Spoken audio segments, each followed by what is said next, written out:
to the relaunch of the GAACC's Women's Club.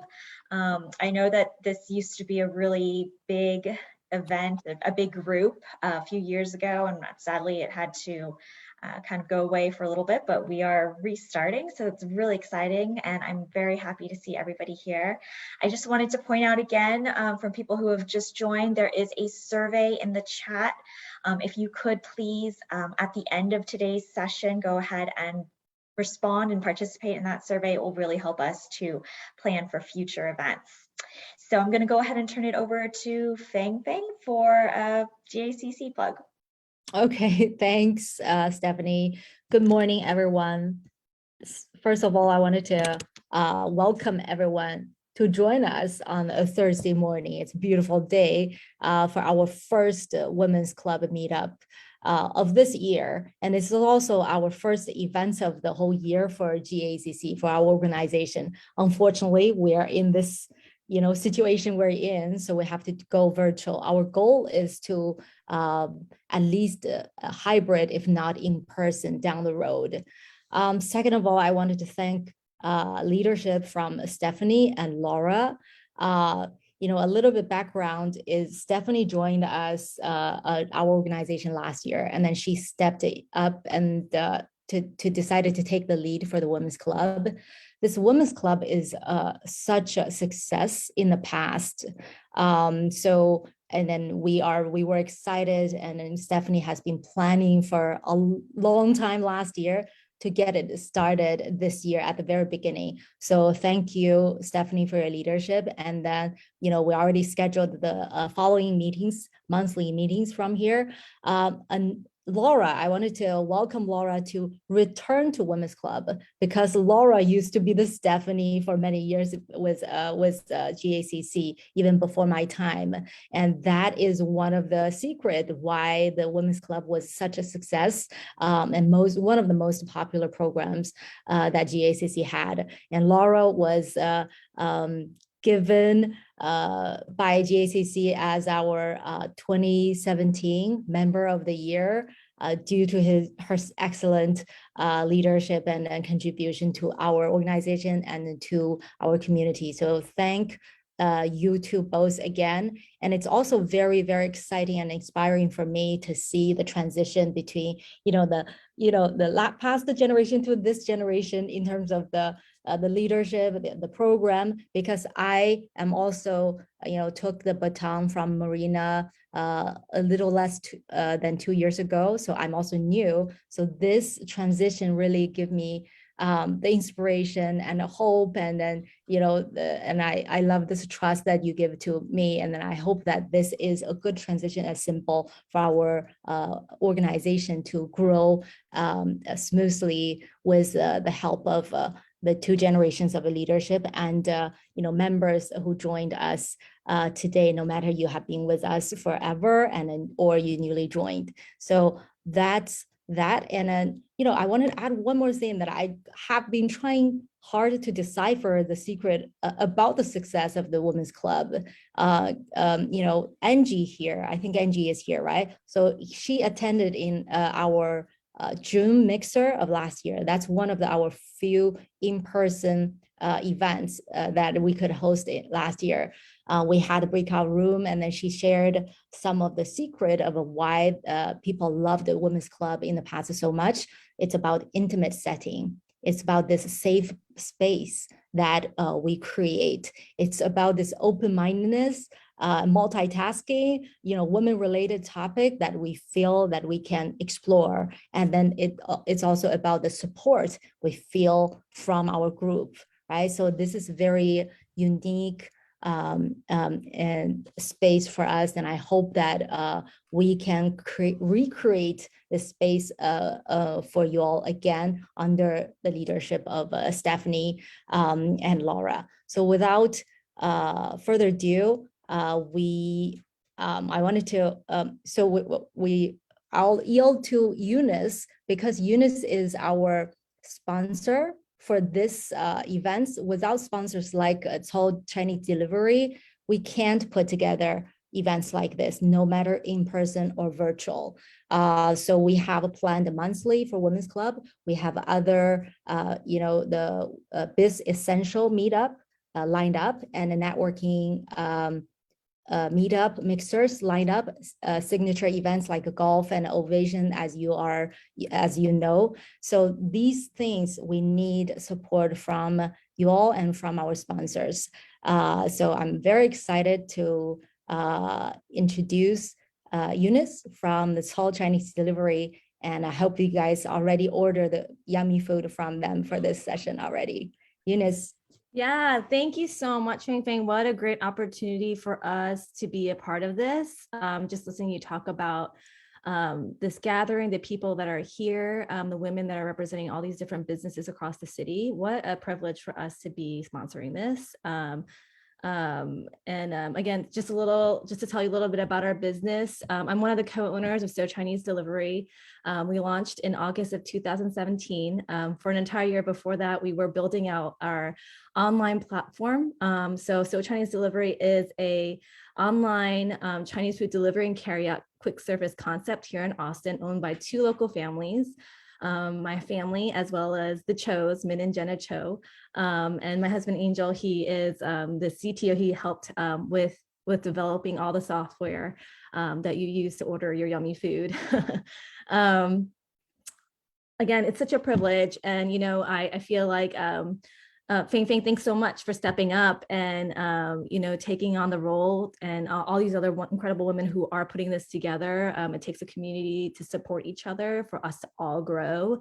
I feel like there's so much meaning behind that, and so really, really happy to be a sponsor here.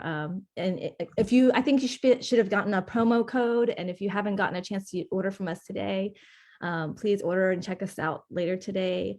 We also offer catering for your businesses. So if you do have some Chinese New Year catering needs, think of us. Jenna has like 20 plus years of experience in catering. So we'll take good care of you guys. So make sure you reach out to us. Thanks, guys. All right. Thanks, Eunice, again. And if you don't know yet, the Chinese Delivery opened up their 3rd store in Austin in the middle of the pandemic, when, a lot of shops are facing the difficulty. So they're doing something right. So we wanted to, they are the example of how can we pivot and do, business right. That's another big reason for Eunice to be here as well. Thanks again. Stephanie, do you want to move on with Laura? Yes, so I will go ahead and introduce our speaker, Laura. And just so everybody knows, I did put the coupon code for delivery today in the chat as well. So we have our wonderful speaker, Laura Fowler, joining us today. And Laura is the managing shareholder of the Fowler Law Firm, PC. She's the firm is a 12-lawyer civil law firm located in Austin and Georgetown. 2021 Austin Business Journal Book of Lists reports the Fowler Law Firm PC as the largest woman-owned Austin-based law firm, the 45th largest law firm, and the 48th largest woman-owned business of any kind in Austin. And Laura has always been a very strong supporter of women-owned business, of locally owned business. She is a graduate of Baylor Law School, licensed as a Texas attorney for 43 years, and handles a variety of client needs, including trial work related to business, employment on the employer side, real estate, and construction. So we're going to go ahead and welcome Laura. Thank you so much for sharing your knowledge with us today. Okay, well, great. Well, thank you, everyone. And I've got my instructions today, which are I'm going to talk about 30 minutes, and then we have Q&A. And forgive me, Fang Fang, I've already forgotten how much time you said you wanted to devote to Q&A, but whatever amount of time after that, I'm here. So we And have about 45 minutes in total. So Laura, if you want to do your 30 and presentation, 15. 30 minutes, and then we have a 15 minutes for Q&A, but we have 1 hour for networking after that. So we have plenty of time, ladies, to communicate. And let me just give you a couple of rules of the road, if you don't mind. First of all, one point of law, many of you come from somewhere else and may not be aware. And by somewhere else, I mean the West Coast or the East Coast, even though you're a happy resident of Texas now, that Texas is interesting in that its laws really favor disclosure rather than being an insurer. And that is particularly true for business. And there are a lot of things we could talk about hours on, but I just want to disclose to you, since I'm whether you paid anything today or not, I believe this presentation was free. In effect, I'm selling you some services here. So I want to disclose what this isn't. Now, the first thing this isn't, because I know what you're thinking. You're here because you respect Stephanie and Fang, but you think lawyers, especially a 67-year-old wrinkly old buzzard like me, are just a bunch of big windbags. And that is true. So the only way, I can't do a thing about that, but windbags that are talking about something that might fire you up are a little more bearable, whether it's 30 minutes or 30 hours. So this is, we characterize this as an employment talk, and it absolutely will be valuable to you, whether you are an employee or you are an employer, business owner, someone like Eunice, or you are a senior manager who you may not own the business, but the buck stops with you every day. Like this thing that was issued, about 5 o'clock this morning from the city of Austin. And Fang, by the way, of all my friends, Fang was the first to send that thing to me. So you're always out in front of it. Thank you, about what we got to do different starting today. And that's very important for employers to know. But what I really hope every one of you who is not a business owner, now, what this also is not, this is not a quit your day job, okay? I want to encourage you. Maybe Eunice can tell us if she ever worked for somebody else before she started this wildly successful business. That'll be a good thing to have in the, we'll hold the questions. I will answer all the chat questions in the last 15 minutes, but let's hold them for now. But I want every one of you at least to ask yourself, when I get through talking, why am I not a business owner? And I don't know the answer. You may have some pretty good answers why you don't want to be one. I've owned businesses and managed people for most of the 43 years I've been a lawyer. Other than the time early in my career when I was American naval officer, I've owned businesses and managed people. So I guess at this point, I'm addicted to owning and managing businesses. I'm also a trial lawyer, very hands-on, but I really want to inspire every one of you and here are the reasons why, if you want to do it, you'd be great at it. One, you're a woman. And I don't care at the expense of sounding sexist, I'm telling you, it's better to be a woman. So, and I could spend it up. Why don't y'all invite me back for about a 6-hour talk on that one? Why it's better to be a woman? But in the year 2000, and you know what? I'm so old.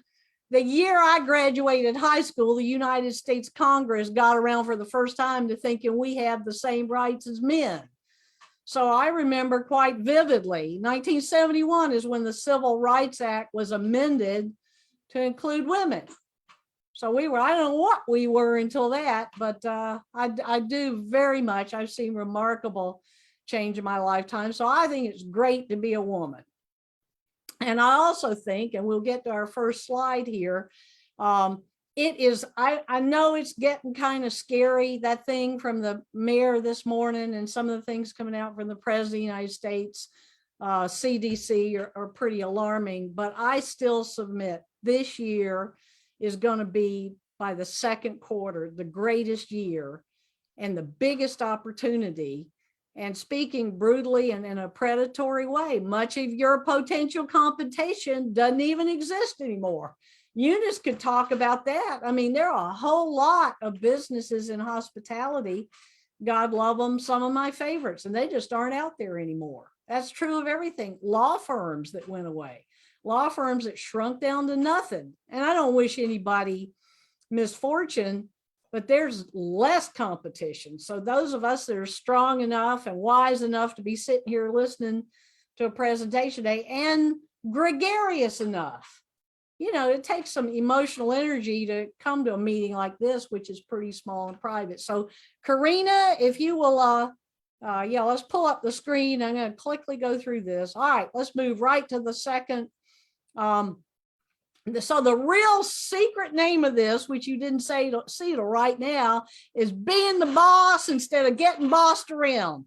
And I don't really know anyone with a brain as big as you all have that really enjoys getting bossed around. Who needs that? So I'm going to give you, whether you want to be a senior manager or you just want to be enjoy your practice more. But I want every one of you, truly, your only homework assignment today, and I'm well known for nobody talks to me without a homework assignment, for giving people something to do at the end of the talk, is I want you quietly, when this presentation is over today, just ask yourself, why am I not the boss if you aren't? And you go around to Eunice, and Eunice will tell you just how much fun it is to be the boss. And I'm not going to tell you it's fun, it's hard. You know, if you love people, sometimes you have to tell them no. If you have children, did you ever have your children say, wow, Mom, thanks for telling me no, you're the greatest? Well, it's exactly the same thing when you're running a business, but let's go right to it, Karina. Next slide, please. Okay. And this is what we're going to talk about. Move through this very quickly, please. Okay. All right, there you go. You will know all of this and more at the end. Oh yeah, and one more thing. Go to the next slide, Karina. I am not a business coach. I know we're going to be breaking out into sessions, but I've never charged anybody for coaching. If a fellow female calls up, says, Laura, I need some help, or the group I've got now, which is not just women, it's a lot of men too, which is, I call it poorly conceived psychotherapy business owners. I just love doing that, but because you know it is I'm never lonely, but I sure feel alone a lot of the time. But anyway, here's fact number one, hot off the press from the state comptroller. Now I don't know about you, but I know the one thing nobody ever exaggerates is how much sales tax they got to pay. In fact, if anything, I think they exaggerate how much they didn't sell if they're dealing on a cash basis. Don't anyone raise your hand and admit to that, but we represent businesses, we know all of that. But I want you to just look at these numbers that are current to December 31st, and I pulled them city by city and county by county, and look at this. We are from 2020 to 2021, both for the months. In December, we were getting back to kind of crazy with this newest COVID variant. Look at these numbers. And I'm telling you, now's the time. If you ever want to start a business, keep your day job, but go start a business, be a contractor, be a consultant. And I'll tell you what you need to do if that's what you want to do, but keep going, Karina. Okay, that's Austin, 25% jump. Bastrop, who's in Bastrop? Oh, look at Bastrop. Keep going, Karina. Georgetown. Who's in Georgetown? These are huge jumps. And I think we're sending this out later. And you just go down there to the bottom. And I'll tell you, to get this thing ready, I had to work hard to find any city in the 5-county area we serve that is not making a lot more money, that sells goods or pays sales tax than a year ago, and for the years just ended. Keep going, Karina. What else have we got here? This is just fabulous. I get very excited. Round Rock. Look at the gigantic leap. Round Rock did well, even in 2020, but look at that. Hey, that's good. You're opening your new office up there, your new restaurant up there, or facility, Eunice. Hey, you know how to pick them, girl. Okay, next one. Kyle.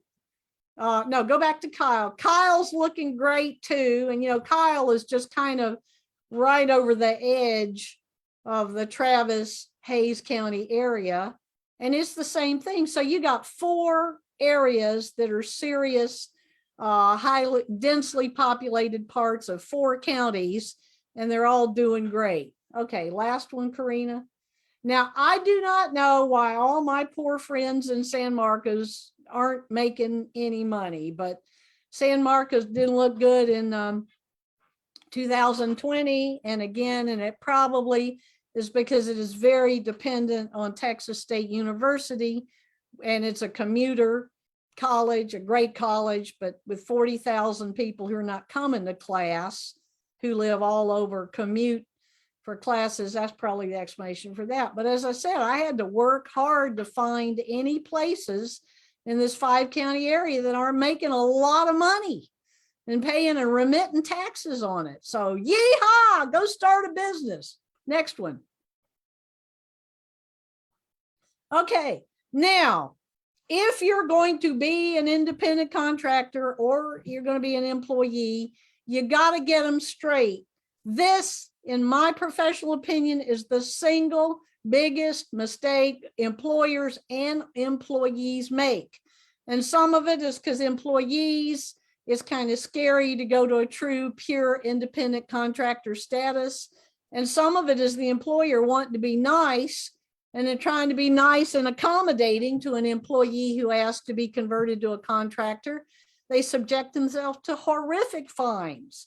Contractors, no money is withheld. Employees, money is withheld and remitted by the employer through something that is a artificial trust fund theory, and that's right out of the IRS. But I beg you, if you're either asking to be a contractor consultant to your former employer, or if you are an employee, an employer, look at this chart, because many independent contractors who were employees, they're just still employees who are violating the law, and so is their employer. So don't make that mistake, and you'll be getting this. Isn't this a good looking chart? Yeah, I got to say, the U.S. Department of Labor's got a lot more interesting to look at lately. And I also, when people ask me for advice, I always tell them, I love you and I'd be happy to take all your money. Before you start spending money on me, why don't you look at these links? Because both the U.S. Department of Labor and the IRS are writing these for smart people who are not lawyers. You don't have to be a lawyer to understand this. And let's go to the next one now. Next slide, please. Okay, this is the Workforce Commission. I know some of us, if we're employers, get a little annoyed, very annoyed when nobody would answer the phone for about a year over at the Workforce Commission, and everybody's filing for employee benefits, and you know what to tell anybody, and PPP was a mystery and all that. But I love their publications. They are great. And whether you're an employee, I mean, I'm all about freedom, ladies and gentlemen. I think we have one gentleman here, but I'm all about freedom. Texas is an at-will employment state. And that some people say they don't like that because they think the employer can just throw you away when they get mad at you. But also, guess what? If you're the employee, you can throw the employer away, unless you have a contract that bound you to something more. But whether you are the employer or the employee, I just love reading this thing. Yeah, that Eunice, you got a happy customer there. That's great. That's great. I'm sorry, we're gonna leave the chat till the end, but that's just great. I would be eating your food, except I just never eat before I give a speech. But by the way, ladies and gentlemen, on Monday, I bought some of Eunice food. We called over there. I deliberately did not tell them it was me. I had my receptionist do it in her name with a blind credit card. And that food got over here so fast, we weren't even ready to eat it. And I watched every lawyer in a long conga line dancing down to the break room where they wolfed up all that food so fast. There was no work done at the Fowler firm.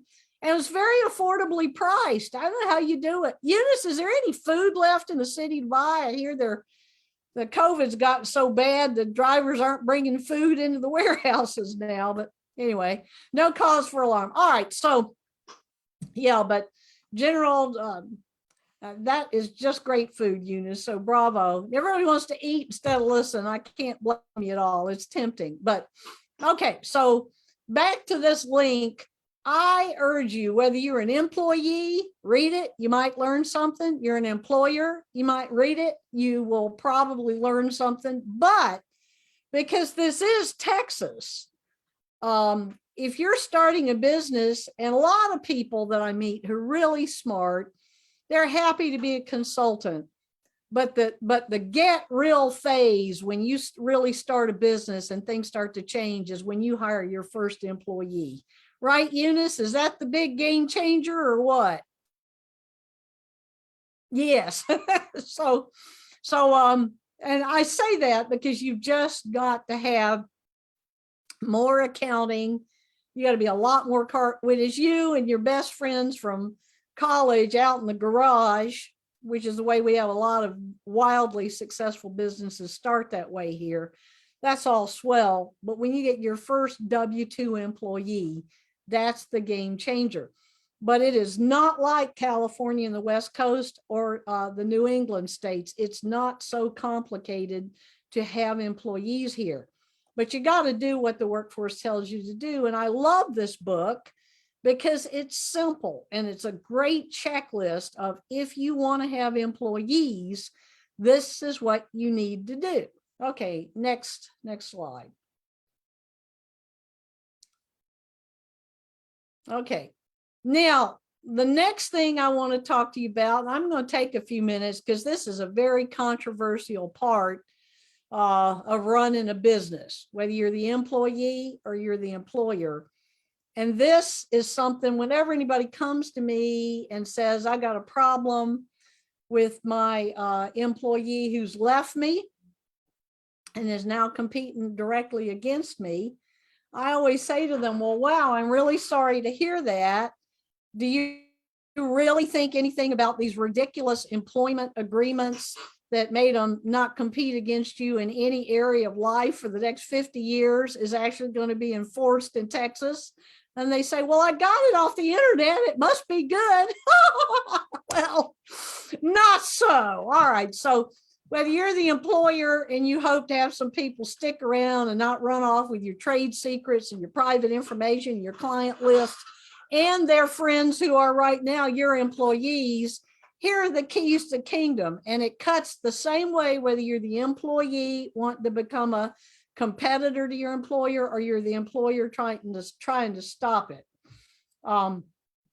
Number one, if you are an employee, before you quit your day job and start this competing business, I suggest you go get your employment agreement that you think you never signed. And I cannot tell you, oh, and the one time, and Fang Fang was right, or Stephanie was right when they told you I work on the institution side, except for one thing. And Stephanie, I'm sure it's the same way in your very fine firm. We have what we say we do, and then we have a wonderful client's children.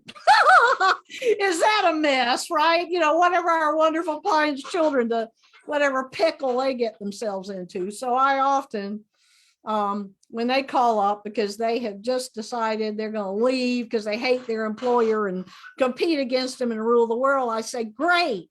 And what they usually tell me is, I didn't sign any employment agreement. And I say, well, great. Why don't you ask that perky HR person to give you your file? That's your right. And then they call back the next day, Laura, not so great. I signed this. I don't remember signing this. I did an interview from Cambridge and from MIT. This is a true story. I did it. One of my wonderful clients' children up at MIT, brilliant physicist. And he says, I don't remember signing this contract. I think I was drunk. I drank a lot when I was at MIT. And I said, really, is that what you want to say is the reason we're going to get you, wriggle you out of this employment agreement? Well, maybe not. So, but seriously, most of the time employers have something. And, you know, in Texas, a text message, a set of emails back and forth. There's nothing that requires a written employment, an employment agreement be in writing in Texas. If you don't have it in writing, there are a lot of defaults that the Texas Labor Code supplies, but you need to be extraordinarily careful, whether you're the employer or the employee, that when you at that point where everybody's madly in love and this employment relationship is going to last forever, and everybody will just sign anything because the employer is desperate to get a new team member, and new team member is desperate to go to work because it all sounds so wonderful. Don't do that. In fact, if we had a live session, I used to teach Greater Austin Chamber Live, and everybody, so I'll just send y'all one. Maybe I can give them to Eunice, and if you order some more Eunice food, you will get a high dollar ruler from Laura Fowler. This is no ordinary ruler, ladies and gentlemen. This costs $4.56. It is teak with a steel, and it has my name on it right there, by golly. But anyway, I always tell people, you don't need to be a lawyer when you sign a contract. You need to read the contract. And Mr. MIT, brilliant though he was, he hadn't read anything. I said, look right here.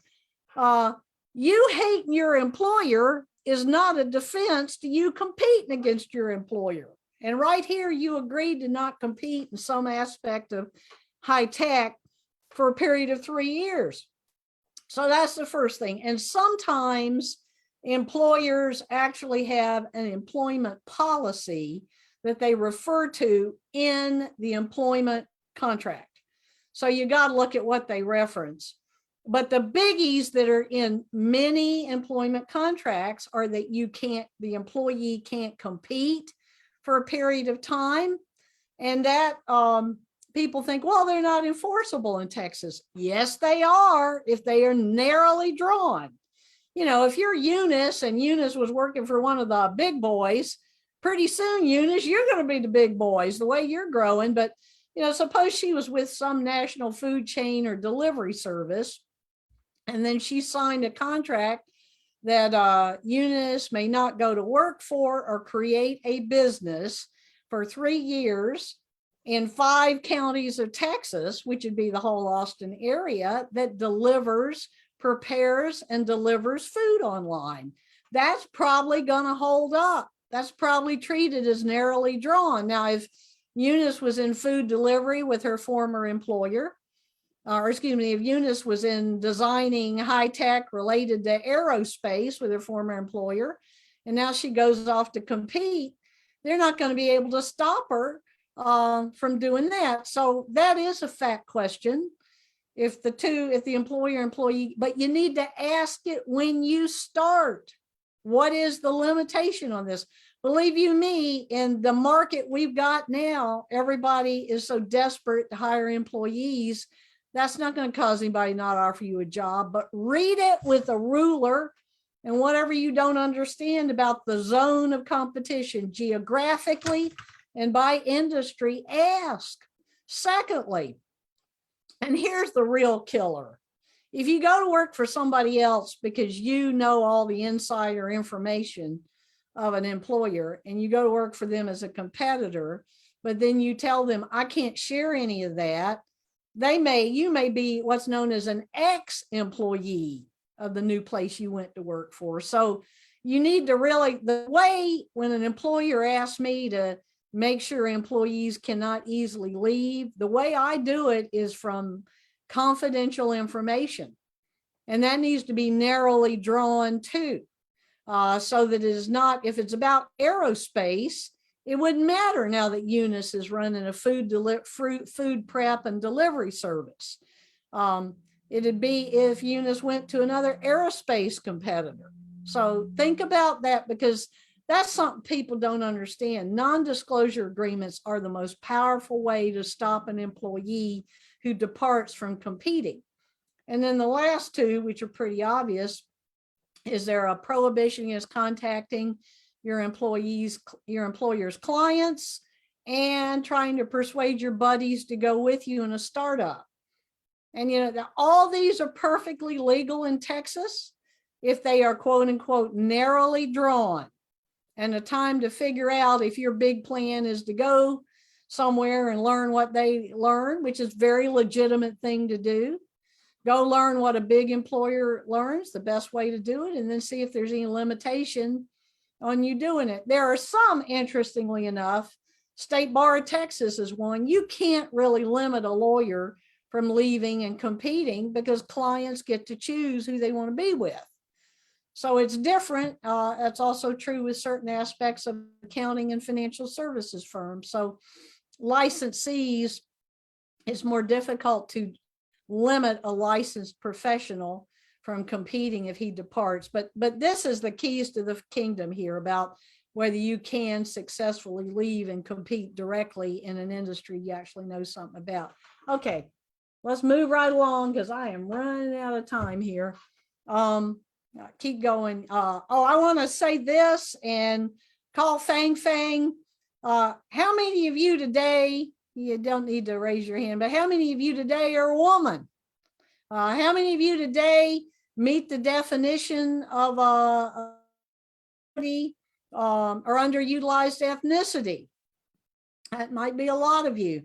Now, the good news is I have had women come to me, hardworking women who could barely speak English and were struggling to put food on the table, that were minority females, and they went right down there to my friends at the city of Austin, and they got themselves one of these designations, and then they had their big problem. See, when you try to help people, wonderful things happen, because 4 or 5 years later, I never forget 2 of these women. What they were speaking a lot better English by then, and they had mastered the tax code, and they called up crying and hysterical saying, Laura, I'm about to get debarred by the city of Austin. And I said, well, what did you do? And they said, I'm rich. City of Austin, once you make it to the big 1 million, that would be 70. You are you're not debarred, but you can't compete anymore. But there are ways we deal with that. But I am eyewitness to women probably not as skilled and educated as many of you, but they were smart, hardworking women, and I said, don't worry, although City of Austin is great, we can just bump you up to the state of Texas. And the city of Austin was happy to continue to use them because by then they were making good money. They had employees and they'd proven themselves as city of Austin. These are lucrative contracts, and it's everything from teaching to making pastries to chopping the limbs off of trees. That one of my clients was very unusual to be a woman arborist. There are a lot of industries that are still mostly men, are still mostly Anglo, and you just have to go look at it. It'll amaze you what the state of Texas and the city of Austin offer as underutilized business opportunities. And I know Greater Austin Asian Chamber has wonderful friends over there, and it's done a great job in the past as a portal to get to that. Okay, next one, and this is probably going to be my last slide because it's time for our chat. These are some things here to just think about. Do you need a business entity? And I will talk your ears off about picking business entities. It's a really important decision. And once you pick one, there's no going back, because not for picking the entity, because once you pick it, you picked it with the state of Texas, and that's it. You can dissolve it, but that's your baby. And then you go over to the IRS and you make what's called a tax election, which is not a business entity. It's terribly confusing. But you go to the IRS portal, you get your EIN, which is employer identification number, even if you're only employing yourself, and then you make a tax election. Well, guess what? You can't change that tax election for 5 years. So don't be doing that when you've had a few at night, and you're just living up. You think, oh, I think I'll be a subchapter S here. Whoop-de-doo. Know what you're doing, because that portal at the IRS, it's easy. And once you've made it, we can get you in the first couple of weeks undone. I had a woman worth $40 million at one night. She was drinking and having fun. And she just decided, this is true, a very generous woman. And I said, don't be picking charitable elections when you've been drinking. Don't do that anymore. Because she accidentally picked a charity when she wanted to be a private foundation. We spent 6 weeks and a lot of her $40 million getting that undone. I mean, it was difficult. That was before COVID. Now it's impossible. So do not think that, because, your cell phone apps and IRS portal for tax elections and other things are very, very easy. So don't make that mistake. And here are some things to think about before you, Eunice, I hope you thought about all these with your wonderful friends and family there. So Karina, next slide. And that's the last one that I'm going to be quiet and answer questions. Okay. If you're married, Eunice, poor Eunice didn't know she was going to get to be the poster child for all of this today. Yeah, but different rules apply if you're married, because even if you have a carefully drawn agreement, if you are married in the great state of Texas, we have this thing called community property. And just like in the community, I always tell people the only solution to that bad boy or bad girl behavior in a marriage is don't get married, because if they run off and mortgage your future and you're married, there is nothing that the great state of Texas is going to do about it while you were married. And the same is pretty much true with a limited liability company. And in some instances, a small subchapter S type corporation, same thing. So very different rules apply, and you need to be thinking about this. You may have the greatest spouse in the world who is not the greatest business partner in the world. So I give everybody my premarital counseling has to do with getting married up in business. Don't do that without thinking about it. So, okay, next. Last one here. Yeah, how to make Laura a lot of money. Now, today I'm not charging you anything. And as I said, if you are feeling alone and lonely running your business or thinking about running a business, starting a business, being a consultant or contractor, because you are a member of Greater Austin Asian Chamber and the Women's Club, I will talk to you all day. When you get to be an old buzzard like me, you just love it when young, beautiful people like all of you even want to talk to you. So what a deal, right? I'm here to talk and talk and talk and talk, and I'm happy to do it. But I do want to tell you this. People ask me, do you get upset? I hope they aren't a Greater Austin Asian Chamber sponsor this year, but I'm just going to say it anyway.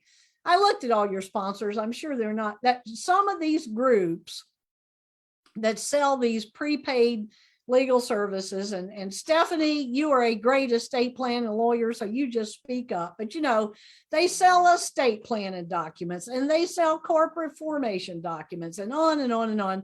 And people say, Laura, aren't you worried? And I say, heck no, bring it on. I ought to send those groups a turkey basket and a Christmas present too, because the people who fail, okay, fine, they just wasted their money on services like that. But the people who get successful, and make no mistake, if you're starting one of these businesses like Eunice has, you need to have both estate planning documents and business operating agreements that make sure if you get run over on I-35 tomorrow, whether you're young and beautiful like many of you or an old buzzard like me, I mean, and COVID has taught us one thing: no one is invincible. So thinking about business operating agreements customized to you. What do you want to do? Not what does some form document tell you to do, and specific to Texas, because if you don't have one, there's actually no requirement in Texas that a business, corporation, or LLC have one of these agreements. But if you don't have one signed by all the owners, the default positions of the Texas Business and Organizations Code will supply conditions that may have nothing in common with what your partners, your business owners and investors intended, including possibly, if you really screwed it up, which I've seen with some of these documents, turning you into a de facto partnership, which is terrifying. The whole reason you form these things is to protect yourself from individual liability. I mean, it's all about forming a business, pulling the wealth out of the business, and taking care of your family and friends. So with that, as I kind of, but I want to say this, anybody smart enough to join the Greater Austin Asian Chamber, and particularly, I love the Austin Asian Chamber, but it's the women's club that is so much fun. So if you're smart enough to be here today with all the other temptations in Austin at high noon on a Thursday, you are smart enough to do this, and you got enough energy to do it. And it's just the issue of believing in yourself enough to do it. So with that, I'm going to thank you and turn it back over to Stephanie in the chat. We'll just stay here and chat till we go on to the next topic. Thank you so much, Laura. You just have a wealth of information, and we really appreciate you sharing all of that information with us. So we're going to open it up to questions. If anybody has questions, you can put it in the chat. You can raise your hand, however you feel comfortable, but we're going to just open it up for questions really quickly. Okay, Stephanie, do you want to just read the questions? I can. I don't see any in the chat right now. Hey, I got to say something that's just great about, I don't know if you all see the chat, but Eunice, nobody has any questions there. This is just like on Monday up at the law firm.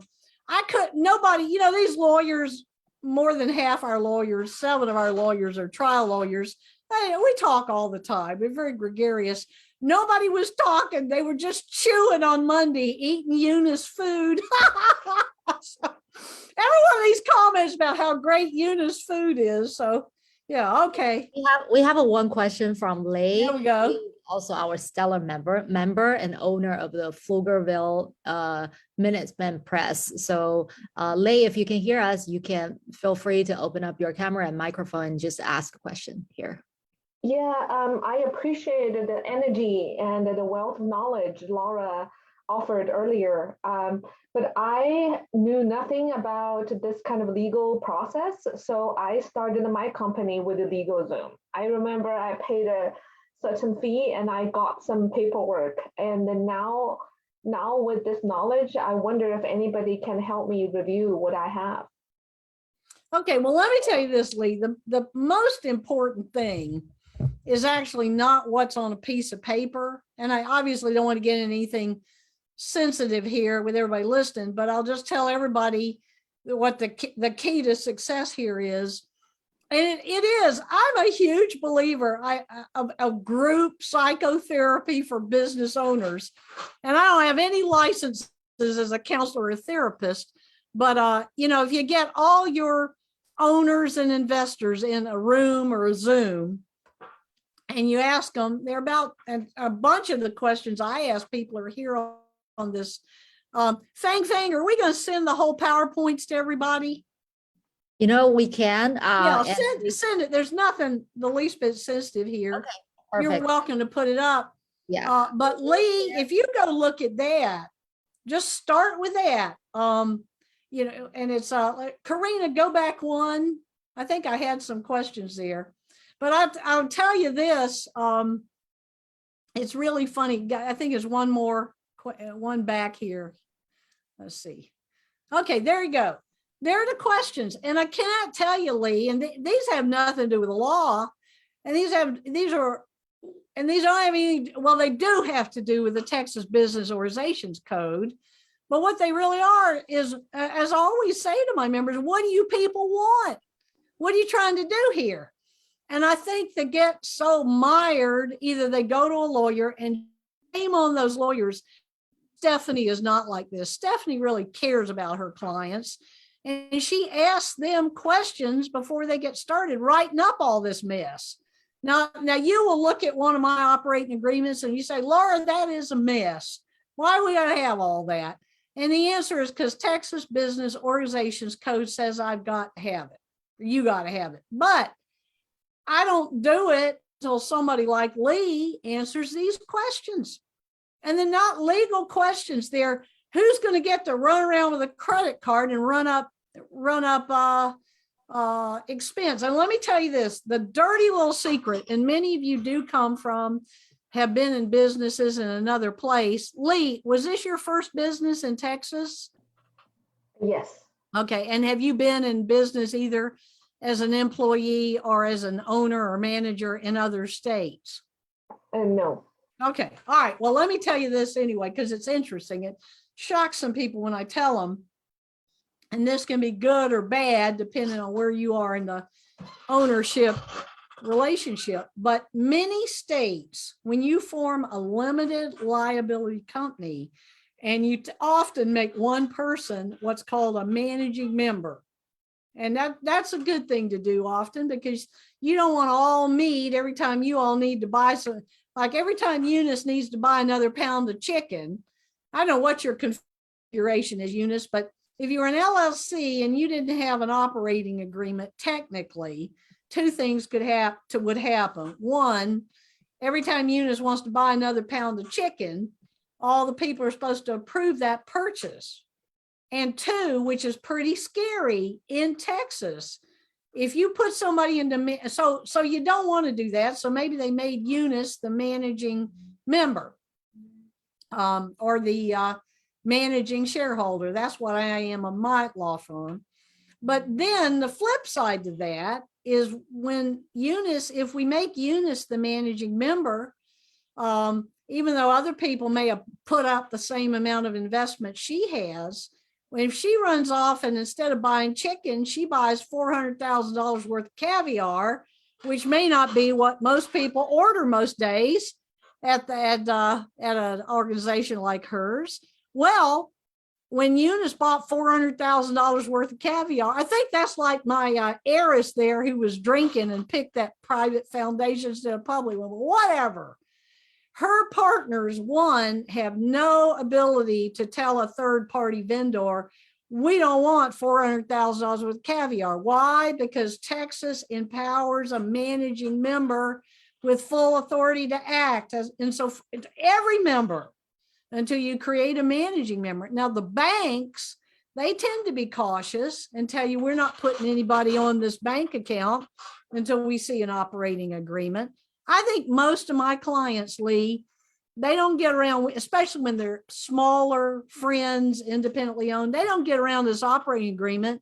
So some mean old banker says, we're not letting you open an account until you show us an operating agreement. So that's number one. But Eunice and $400,000 worth of caviar later, that maybe is the worst decision the business ever made, but she doesn't have any liability for it.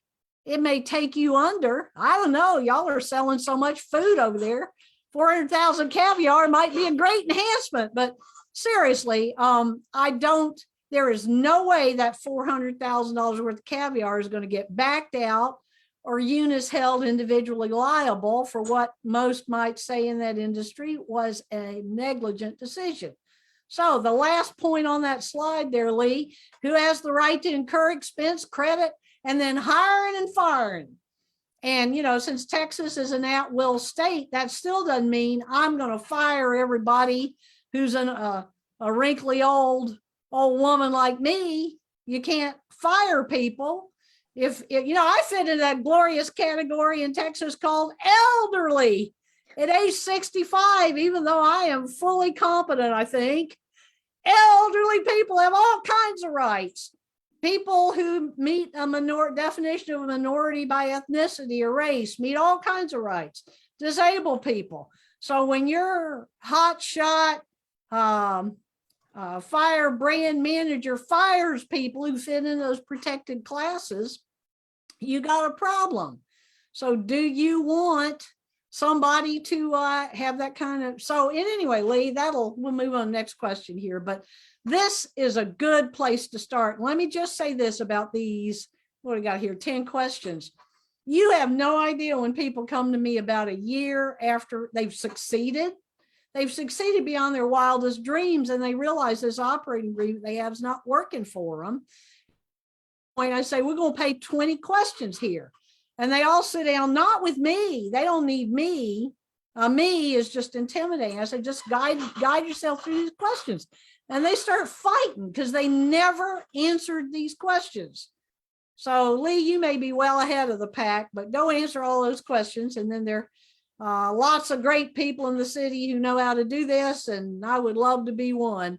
I love Minuteman Press, by the way. I'm in the wrong room, but a blow up my ancestor, I.D. Fowler, came from Minuteman Press. He's 6 foot tall.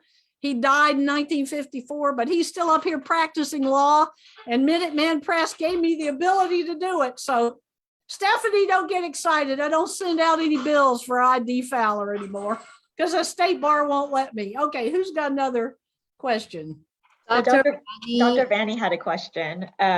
She was Okay. asking if she can take professionals as a contract employee to address specific needs and how to word a non-compete clause that is fair for these kinds of professional contract people.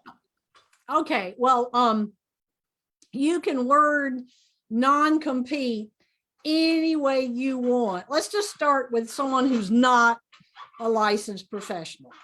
The pastry chef, the head chef. Eunice, have you got so big you got a head chef now? The head chef, the most sacred human being in all of Austin, Texas, the head chef. You don't want to make him mad. Yeah, but somebody like that. Now, a chef will typically have a food handler license, but there is no state law about being a chef. A lot of high-tech people don't have any license. They're very skilled. Lots of very skilled people don't have a license. And then you get to people who may not have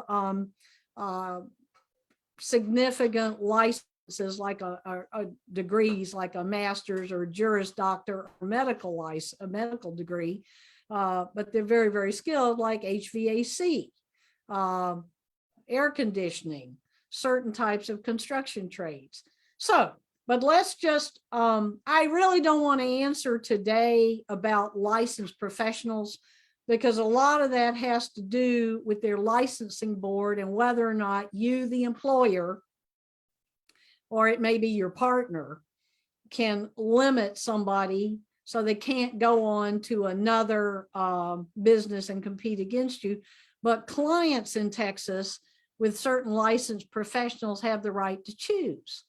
So I don't want to talk about that, but for people who don't have a licensing, and by licensing, I mean a state law agency license of professions. For other people, it just remember, it needs to be narrowly drawn. And let me tell you how that works. That's not some bunch of blah, blah in the law. If you really get into it, you're either going to an arbitrator, you, the employer, with the employee, are going to an arbitrator, or you going to a judge and a jury that don't know the first thing about Chinese food preparation and delivery.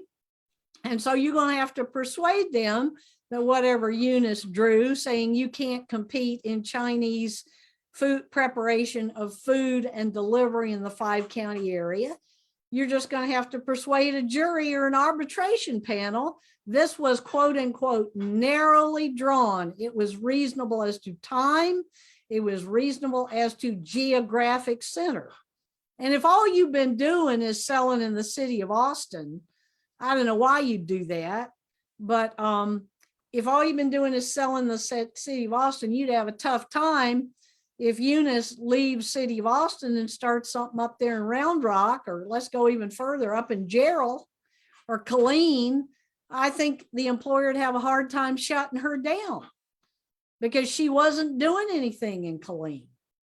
So it's a fact question, and people who know nothing about your business, and goodness forbid it's a high-tech non-compete, because with all due respect to you brainiacs who write those things, you're speaking Greek and that poor jury speaking Hebrew. So, you need to employ I call it the 11th grade nephew rule. After you decide what it is you want to stop your high-tech brainiacs from competing with you. And geographically, it's tough because most high-tech companies have some kind of outreach all over the world in multiple languages. So you need to do some thinking if you're trying to stop high-tech global employees from competing against you. So I hope that answered your question. There's just one final question. I think this one should be relatively easy to answer. What is the difference between LLC and a DBA? Oh, that's a great question. Zebras and giraffes. Okay, a limited, and let me answer this a little more globally. May I have just a minute? This is who asked that question? That's my very favorite question. I will buy you some of Eunice's food for that question, because this is a very important question. I go try and tell my other lawyers this, who aren't business lawyers. Nobody wants to listen to me. So thank you. Who asked that question, Stephanie? Grieve? That's what the chat says. Grieve 10. Okay. Who are you? You won some free food from Eunice. Okay, Eunice, write that down. I'm buying Green another meal here. All right. If you go, and this is quite formulaic, it's not like, okay, Green, thank you. All right, good, got it. If you go to the Texas Secretary of State and you have to have an account to do that, and you push the drop down button for what you want to form, you don't have to form anything. To form something is going to be $300. But you push the drop down button and you're going to see multiple entities. You're going to see limited liability company. You're going to see corporation. You're going to see nonprofit organization. And the newest one that just popped up just this year is Public Benefits Corporation. Now, why? Because that's what Texas Secretary of State says. So if you want to be a limited liability company, that's what you've got to pick.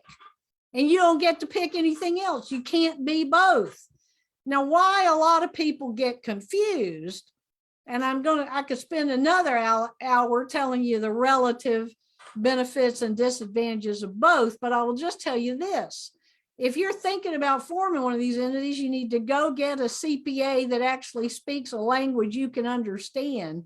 You talk about high-tech people not making any sense to poor old buzzards like me. CPAs, I employ 3 CPA lawyers up here. They're all our tax lawyers and a 4 CPA. I don't know what they're talking about. I love them and I trust them, but go get one you love and trust to tell you what you ought to do. And usually they won't even charge you for that. But all right, you picked one of the entities or organizations that the Texas Secretary of State told you was your choices, and there are not very many of them. Then you go to the IRS, and that's where you got to be careful, because you pick things that sound deceptively similar to a limited liability company, but they aren't. They aren't at all. You won't see that term limited liability company anywhere at the IRS. You can elect to be taxed as a partnership. You can elect to be taxed as a corporation.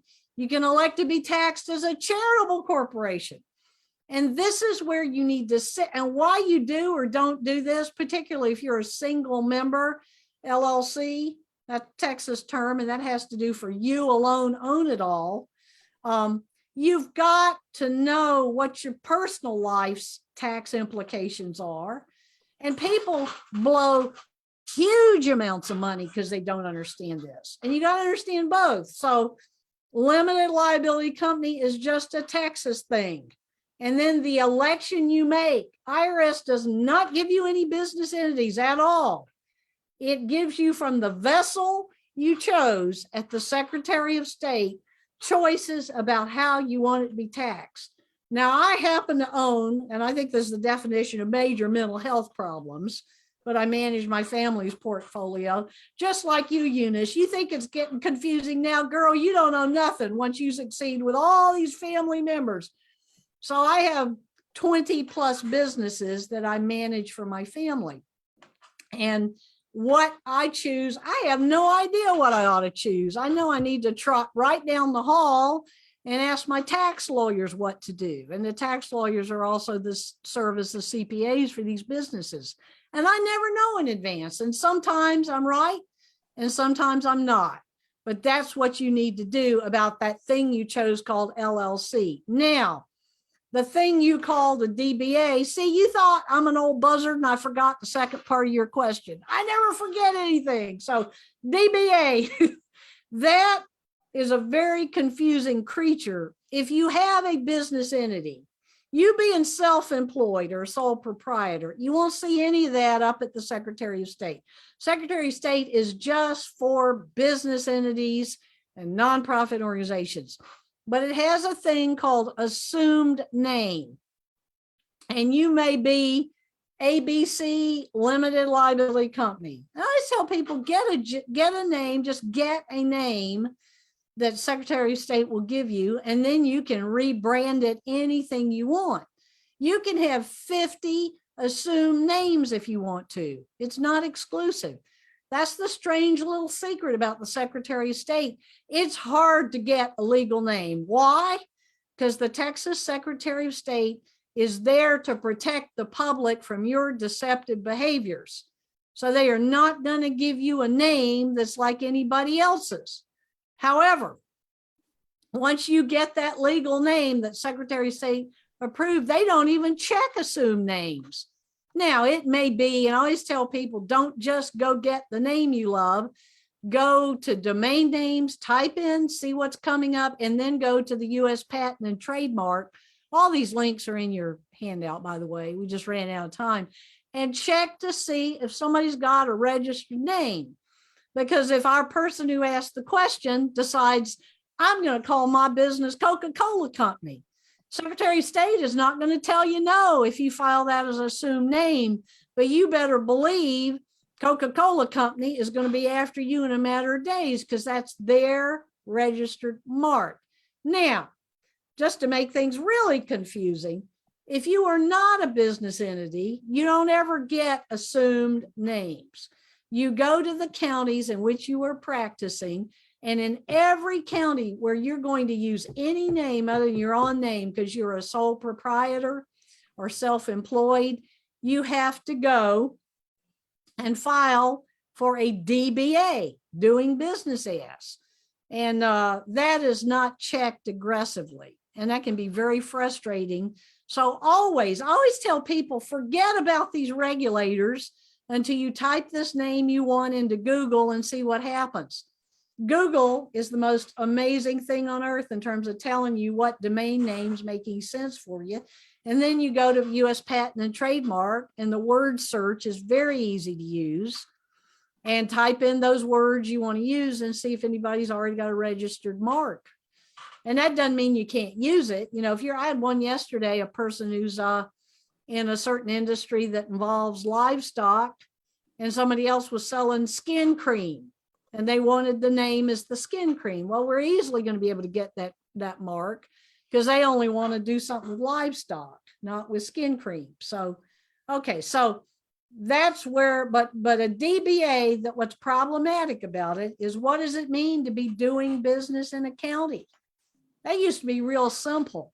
It's not anymore with internet sales. So if you are a sole proprietor, self-employed, you must, if you use any name other than your human being legal name, you must file a DBA, doing business as, in each county where you are doing business. And you can be fined and treated as engaged in fraudulent transactions related to commerce if you don't do that. That's probably more than anybody wanted to hear. That's a great question, though. Thank you. That's worth your free lunch from Eunice. I'm paying for it, Eunice. Don't get excited there. Yeah. And you can come over here. Well, nobody's coming over anymore. We can Zoom some more, and I got another 2 hours worth about that. Names are important. You gotta be careful. So, okay. Thank you, Stephanie. Thank you, Laura. Thank you guys for participating in the Q&A. We're going to break up into some small breakout sessions just for some networking. I know some of you may have to jump off if you only have the 1 hour for lunch, hour and a half for lunch. So that's fine. Please, again, remember to fill out our survey if you haven't done so already. But we're going to go ahead and break out into some breakout sessions. I believe there are going to be 3 groups of 15 minutes each. And our lovely helpers at GAACC are going to help us with the technical requirements for this, I believe. We're gonna divide everyone into 4 groups. 4 groups. Now. Yeah, and then we were going to swap and have a 3 session of breakout rooms, but now depending on the situation, we might have 2 sessions. So we might have a little bit longer time for each session, but we'll get right into the first session and pay attention to the announcement, and we'll let you know when the time is closer to the end. Yeah, I'm figuring that out. Just give us a minute, guys, and we should be good. All right. So for your breakout sessions, go ahead and just, share your name and what you do with your business. If you need some conversation starters, I always say, what's the latest thing you've been binging on Netflix? But you can talk about whatever you like. We're here to kind of make community, grow relationships, that sort of thing.